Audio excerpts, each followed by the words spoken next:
Pues como ya les he anunciado, hoy vamos a entrevistar a la hermana Expedita Pérez. ¿Qué tal está? Muy bien, José María, muy Contenta. bien, gracias a Dios, muy contenta. Qué bien. Y muy agradecida por estar aquí también compartiendo. Pues no sabe usted lo que estamos agradecidos nosotros, que tenemos que traerla y que vamos a verla y a contar lo que hace. La hermana Expedita Pérez es una hermana comboniana, misionera comboniana. Es canaria, aunque algunos dicen que no tiene acento de Canarias ya, pero ¿por qué? ¿En cuántos países has estado? Pues en Europa he estado en 4 o 5, me parece que son ya. Y en África creo que permanente en 2, pero he estado también presente por algunos motivos en otros 4. Bueno, permanente en 2, ¿qué quiere decir esos 2? Sudán y en Egipto. En Egipto y en Sudán, sí, señor. Vamos a hablar hoy de Sudán especialmente, ¿eh? Vamos a ver un vídeo pequeño que nos va a introducir en lo que es Sudán. No, Sudán no, he dicho Egipto, me he equivocado.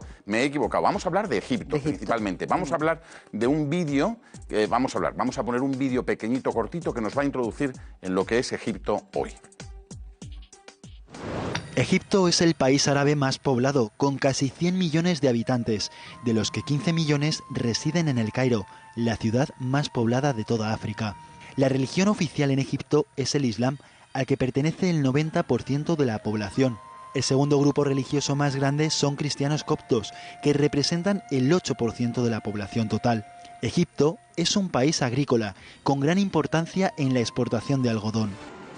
En 1992 comenzó una campaña de violencia armada en El Cairo y el Alto Egipto, cuyo objetivo era establecer un gobierno basado en la estricta ley islámica. Las víctimas de la violencia fueron principalmente fieles de la Iglesia copta, funcionarios gubernamentales y turistas. Esto se debe al régimen de Mubarak, que ha traído 30 años de inestabilidad socioeconómica, y la revolución del 2011 liderada por los hermanos musulmanes. Con el presidente Abdul Fattah al-Sisi empiezan a establecerse algunos derechos y libertades para el pueblo egipcio. ¿Y por qué queremos hablar de Egipto? Pues queremos hablar de Egipto porque, como ustedes saben, la jornada de la infancia misionera que hemos tenido esta semana pasada tenía por lema "Con Jesús a Egipto, en marcha", ¿no? Queríamos presentar a los niños a Jesús, que siendo un bebé tiene que huir de su tierra, donde tiene a sus amigos, sus familiares, su idioma, su cultura, y tiene que huir a Egipto para librarse de ser asesinado. Y queremos, por eso, decimos, pues vamos a traer una misionera que ha estado en Egipto, y que ha estado porque ahora se va a otro lado. O sea, que esto es ser misionero, ¿no? Con las maletas siempre hechas. Siempre hechas, con la disponibilidad y el corazón siempre abierto. ¿A dónde se nos va ahora? A Turquía. A Turquía. Bueno, vamos a hablar de Egipto. En Egipto yo siempre me gusta pensar, Jesús, niño, llega a Egipto como el Redentor. Él es el Redentor, aunque vaya huyendo de la muerte. Él es el Redentor y llega a un país pagano, en aquel momento pagano, no en el sentido de religión, sino que es que no conocen la verdad. Entonces, llega él es la luz. En Egipto los cristianos son minoría. Sí. ¿Y se les nota? Sí, se nota muchísimo. O sea, se nota en las leyes, se nota en el modo en que los cristianos podemos celebrar. O sea, hay libertad religiosa oficial, pero se vive en una situación de mucha inseguridad por los extremistas o los fundamentalistas islámicos. Entonces, el cristiano sabe que si, por ejemplo, él tiene que defender una causa ante un ente público, contra un musulmán la va a perder. Si un joven es el mejor en su clase o en la universidad, no va a ser reconocido el primero. Si es cristiano. Si es cristiano. Entonces, ellos saben todo esto, pero también es verdad que con el nuevo gobierno hemos adquirido como más protección, más seguridad y algunos derechos más también. Yo me pregunto, de verdad, esto no es demagogia, es... Los cristianos que viven esa situación, a mí me cuesta entenderlo porque yo vivo en Madrid y soy feliz aquí y en principio no tengo pegas. ¿Puede ser feliz un cristiano allí? ¿Puede decir, qué suerte ser cristiano en un ambiente así? Son felices, pero además viven el martirio de modo diferente. Nosotros lo vemos como algo muy lejano, algo que sucede a muy pocos, y lo vemos también como algo un poco negativo. Ellos no. Ellos en general, de la experiencia que yo tengo de la comunidad cristiana, copta ortodoxa y copta católica también ellos lo viven, crecen en la fe y crecen en su vocación al martirio. Y lo viven como una posibilidad normalísima. Y en los últimos atentados que yo estuve allí, fue en Tanta y en la catedral, en una de las grandes iglesias de Alejandría. Yo recuerdo a la gente que trabajaba con nosotros, que son unos 40, cuando ellos salían me decían, hermanas, es una pena que yo no estaba. Yo podía estar entre los mártires. Y yo la miraba, digo, ¿pero me lo estás diciendo en serio? Dice, sí, porque nosotros estamos llamados por el bautismo al martirio. Para que luego nos quejemos, ¿verdad? Sí. Para que Hermana, pero hoy vamos a hablar un poquito de los niños. Y educar a un niño en ese ambiente, educar a los niños cristianos es fácil, porque claro, me imagino que no tienen todos los medios que tienen los niños en España, ni todas las facilidades, ni debe ser complicado. En la formación cristiana y en su crecimiento como cristiano. Sí, y es complicado ya para el niño en general en Egipto, porque no hay escuelas suficientes. Quien tiene dinero se puede permitir las escuelas privadas, pero quien tiene que ir a las escuelas públicas están almacenados, y además una educación muy decadente. Si además es cristiano, normalmente los cristianos no van a las escuelas públicas, no porque ellos no quieran ser como los demás, sino porque son siempre marginados, son siempre perseguidos. Hay siempre algún profesor o algunos niños que les hacen la vida imposible y que continuamente están insistiendo para que se conviertan al Islam.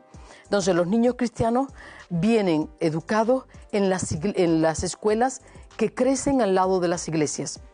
Casi cada diócesis, por no decir cada iglesia, tiene su guardería y las primeras clases de la escuela elemental, ¿no? Ya después, para lo que es el bachiller, a lo mejor es a nivel de diócesis. Pero todos esos estudios los hacen en escuelas cristianas. Pero es porque no les queda más remedio para... No les queda más remedio, es por cuestión de seguridad y para salvaguardar su fe. Y esas escuelas, claro, son diocesanas, ¿los misioneros tienen algo que ver en ello o no? Los misioneros tenemos, por ejemplo, nosotras como combonianas tenemos 3 escuelas para los niños egipcios en general y también para los refugiados que llegan hasta nuestra puerta. No podemos acogerlos a todos porque si no se nos caería encima la sociedad egipcia, porque ellos quieren las escuelas de las hermanas de los hermanos, y después están las de otras congregaciones locales y no locales, misioneros también, que tienen diferentes escuelas para los niños egipcios. Para los refugiados, que son los más excluidos entre los excluidos, nosotros, la familia comboniana, los padres combonianos, y nosotras colaboramos con ellos, los salesianos también han abierto, y las iglesias protestantes han abierto diferentes escuelas para acogerlos. ¿Por qué? Porque estos niños refugiados de lengua árabe, sobre todo que vienen del Sudán, no son aceptados por el racismo, por la religión, porque la mayoría son cristianos, en las escuelas públicas egipcias. También porque el nivel que ellos tienen de árabe es muy flojito, es muy débil, ¿no? Entonces, nosotros tenemos que abrir escuelas donde ellos puedan venir. Ciertamente, el currículum que siguen no es el egipcio, es el currículum del Sudán. Con los eritreos también hemos abierto una escuela de alfabetización en una de las escuelas, en una de las parroquias de los combonianos, con la colaboración de Manos Unidas, y ahí les ofrecemos el mínimo de educación, pero ciertamente no podemos llegar hasta un bachiller o una preparación a la universidad. Total, que la vida es difícil para los chavales. Es bastante complicada, bastante. Y luego hay temas también de sanidad, por ejemplo, porque usted ha hablado de los que vienen de Sudán, y además son de Sudán del Sur, que han tenido que recorrer todo Sudán para llegar hasta Egipto. Sí, Sudán del Sur y también Sudán del Norte. También. Recordemos que los Nuba están siempre en oposición con el gobierno y los del Darfur. Entonces hay una fuerte comunidad nubana, pero nubana del Sudán, no de Egipto, y del Darfur presentes en el Cairo y en Alejandría. Qué bueno. Y entonces esta gente viene, ¿y con qué se encuentra cuando llega a Egipto? Porque vienen niños. Claro, niños. Vienen niños, pueden venir acompañados o pueden venir solos. Se decía en la cifra que de los 94.000 niños, 3.000 más o menos, 3.000 y algo, estaban solos. Habían perdido a su familia por el camino. Entonces, lo primero que se encuentran es una sociedad un poco hostil por el color, que también lo sabemos por nuestra realidad, y también por la religión. Y la lengua. Y la lengua, porque la lengua es árabe, pero el árabe coloquial sudanés es diferente del árabe coloquial egipcio. Entonces, al principio tienen dificultad para entenderse. Además, hay expresiones que son como muy vulgares a los oídos de un egipcio cuando las oyen en boca de un sudanés. Entonces, tienen que ir cambiándola poquito a poco para no ser el hazme reír de esa sociedad, ¿no? Entonces, se encuentran con esa realidad, llegan sin dinero porque han gastado todo en el viaje. ¿Dónde van? Van a las iglesias, a los organismos de la ONU y a las iglesias. La iglesia se vuelve su segunda casa. En un primer momento, su primera casa. Cuando ya después tienen la posibilidad de tener una habitación en el sótano o un lugar donde vivir, viven allí para dormir, pero si pueden, están todo el día en la iglesia, ¿no? Porque allí se sienten seguros, allí se sienten queridos, acogidos. Ajá. Habla de la iglesia. Las obras misionales pontificias hacen una apuesta grande también en ese sentido, ¿no? De ayuda a las misiones y ayuda, porque es su carisma, y ayuda a los refugiados. Sí, sí, sí. De hecho, yo trabajaba con los refugiados en el Cairo, en las escuelas que los padres combonianos han abierto y que nosotras colaboramos, y una de las ayudas que nosotros recibimos es de la infancia misionera, que nos ayuda pues para pagar el desayuno de los niños o para pagar, por ejemplo, cuando tenemos que comprarles la medicina. Nosotros, por ejemplo, en la escuela, todos los días, cuando yo me vine, viene un doctor para ver los niños que están enfermos cada día. Y como no basta con verlo, hay que comprar las medicinas, también esas corren a cargo de la escuela.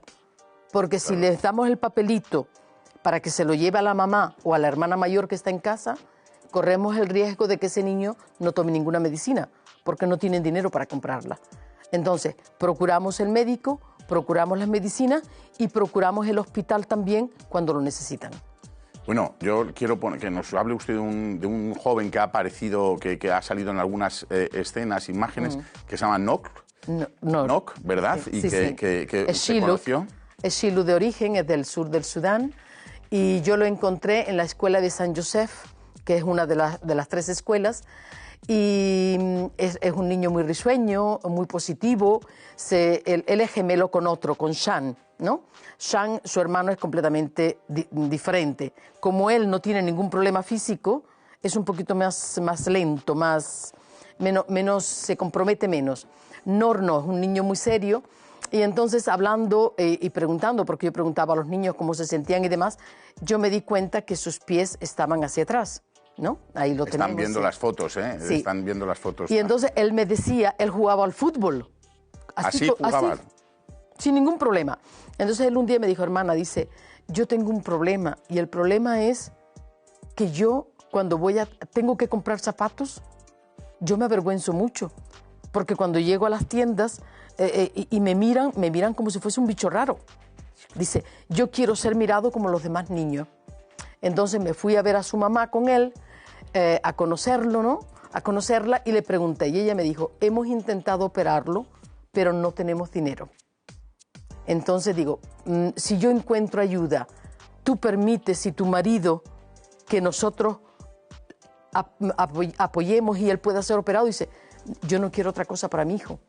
Entonces buscamos ayuda, pedimos ayuda a diferentes organismos internacionales que nos prometieron y al final nos dejaron con las manos vacías, pero a través del Hospital Italiano de Beneficencia, que nos ofrece un 40% de descuento para los refugiados, fuimos, y nosotras, las combonianas, pagamos el resto.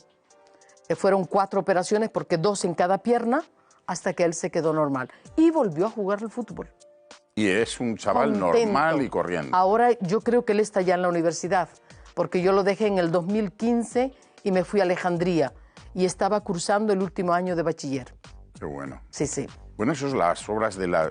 A mí me ha gustado mucho esa frase que he dicho al principio, no es mía, por eso me gusta, ¿verdad? Esa religiosa misionera que ha sido enterrada hace una semana en Francia y que decía eso, ¿no? Los misioneros estábamos allí. Sí. ¿Cómo Fíjate, yo con eso, si te interrumpo, Sí. una de las experiencias más fuertes que yo tuve en Sudán fue la experiencia de la muerte por el hambre. Yo no había visto nunca morir de hambre en mi vida. Entonces, cuando yo me daba cuenta que los niños en la guardería se me iban, ¿no? Y me emocionó, digo, aquí hay que intervenir, no basta la educación, ¿no? Entonces empecé a pedir ayuda para el comedor. Y la alegría tan grande que después de 4 años que empezamos a darle el desayuno a los niños, no se nos murió ningún otro niño. Claro, Eso no se me olvida, de verdad. Es una experiencia muy, muy fuerte. Pero que fue posible porque yo soy misión, tú eres misión y ellos son misión. Y entonces nos completamos. Sí, señor. Sí. Bueno, ¿y usted con quién, cuando habla, está hablando de los sudaneses, que hablan distinto que los egipcios y que entre ellos, ¿usted en qué habla? En árabe. En árabe. Claro. ¿De Sudán o de Egipto? Bueno, cuando estoy con los sudaneses, en árabe de Sudán. Cuando estoy con los egipcios, intento hablar un poco el árabe clásico, pero ellos me dicen que estoy metiendo mucho del árabe sudanés. Y digo, pues, ¿qué le voy a hacer? ¿Qué vamos a hacerle? ¿Qué vamos a hacer? ¿Y ahora en Turquía en qué va a hablar? Pues en Turquía estoy llamada a hablar en árabe con los sirios, los iraquíes, los iraníes y los kurdos. Y en turco con los turcos. Entonces, solo Dios sabe lo que va a salir ahí. Pero bueno, está el lenguaje del amor. Sí. Y yo digo, si el Señor me lo está pidiendo y esto es obra suya, Él será el que lo lleve adelante. El lenguaje del amor existe siempre, ¿verdad? Sí, sí. Y además lo hace muy bien el Señor. Sí. Y fíjate, una cosa que habla mucho y que yo en estos años de vida, la sonrisa. La sonrisa. La sonrisa. Y yo me doy cuenta que eso ha sido uno de los dones grandes que Dios me ha dado. La sonrisa. La sonrisa. Pues nos despedimos aquí, hermana. Con una sonrisa nos despedimos. Yo, Muy ¿cómo no voy a estar contento de hacer este programa si tengo yo delante de mí gente tan estupenda, tan maravillosa y tan entregada? Muchas gracias, hermana Muchísimas Expedita, gracias. por estar con nosotros, por haber venido esta semana a ayudarnos a trabajar con la infancia misionera. Muchísimas gracias.